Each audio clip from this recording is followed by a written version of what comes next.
Hey, good morning everybody. Today I'd like to talk about my Gerber Center Drive. It's a first-gen model that I've had for a little over a year now, and while I wouldn't say I've necessarily enjoyed my experience with this multi-tool. Now, I have a slightly different take on folding pliers than most people, and that is I typically will only use them for some of their functions, not all of their functions. So for those functions that I typically don't use, I generally don't care a lot about how they perform or where they're located on the pliers. For me, those functions on the center drive include the serrated blade, the awl, nail puller, and bottle opener. Now that's not to say I've never used them, however.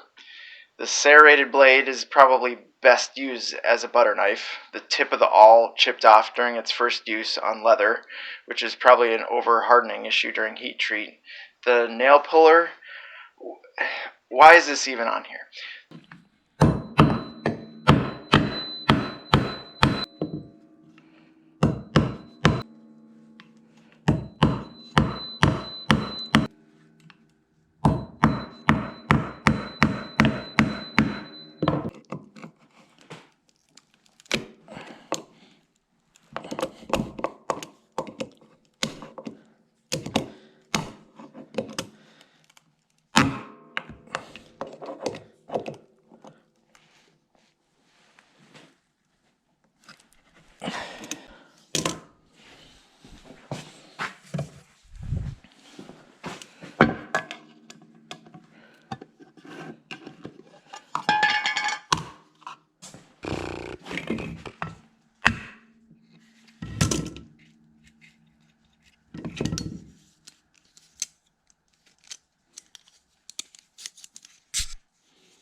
The bottle opener, yes, it opens bottles, and I get why manufacturers put these on these tools, but I would never whip this massive tool out just to open a bottle of beer. I just wouldn't.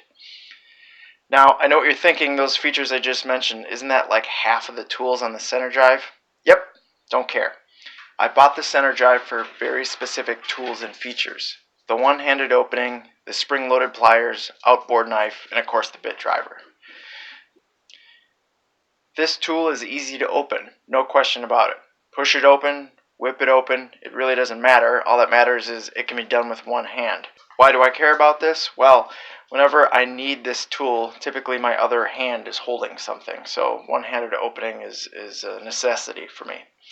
Which brings me to the spring-loaded pliers. Again, I'm probably in the minority on this, but I prefer, with a white-hot passion, spring-loaded functioning pliers, not just on folding multi-tools, but on all pliers.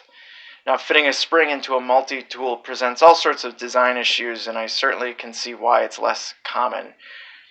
In most cases, the only place a spring can go is in between the two jaws of the pliers, wherein typically there is a recess machined into each jaw to accept a torsion spring.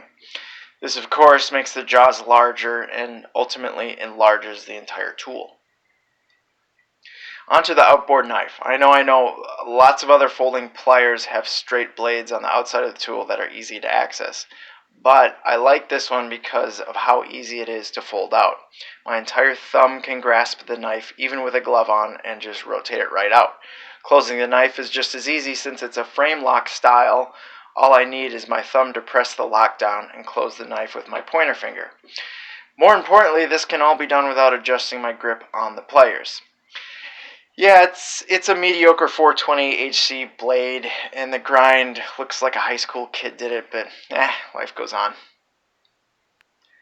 Okay, now on to the meat and potatoes, the center drive bit driver, which is only centered on one axis of the tool, not both. So, yeah.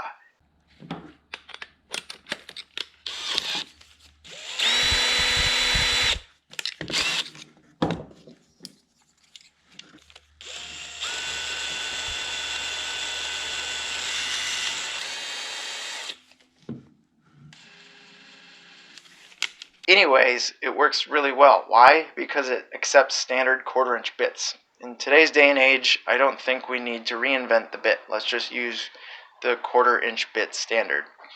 Now, the driver employs a magnet retention method rather than a spring-loaded retainer. I prefer this mainly because magnets keep the size of the bit holder down and I can just pull the bit out. I don't need to pull a spring-loaded collar backward to remove the bit. Yes, this is pretty trite, and yeah, metal shavings get stuck in there, but life isn't perfect, right? The driver is locked into place with a frame lock mech, and it's solid, so no worries there. I bought the center drive with the intention to daily it, however, that never happened. Despite the one-handed ease of use, I find myself reaching for other tools before I reach for this one. The jaws are loose and bendy, and there's play between the axis of the jaws and the jaws themselves, which is not exactly confidence-inspiring. Under any sort of moderate torsion, the tips of the pliers twist with ease. When completely collapsed, the whole tool flops about inside itself. Despite having the clever bit driver on the tool, I rarely use it since I typically need multiple bit sizes for what I'm working on, and the center drive can only hold 2 different bits. Oh, also don't forget, the widest point measures out to almost a full inch, and the handles are pretty much one giant hotspot. So that sums it up. If you want a half-centered bit driving function on a folding pliers, I still wouldn't get this tool. Oh yeah, I forgot to mention, it's got a file on it. It's awful.